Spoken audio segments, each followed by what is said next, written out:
Hi guys, welcome back to Vlogmas day 2.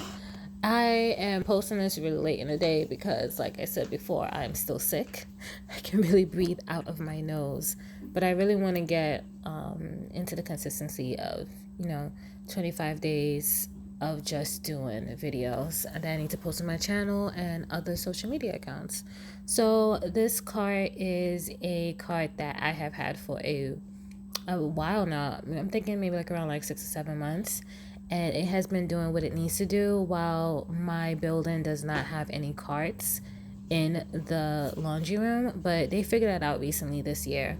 And now they have carts there because people keep taking them. It's a whole New York City thing. I am just happy that I am able to roll this from my apartment downstairs to a laundry room, okay? If you know, you know. So right here's another angle that you guys can see the two cloth bags that are inside the cart, and those are very useful if I just need to take one load down to the laundry room. I'm going to now take the top up and over. It folds back and it's really easy to slide around when I need it. Yeah, this cart is really comes in handy, and it's pretty slim compared to the other carts I've seen on Amazon, so you guys should definitely check it out.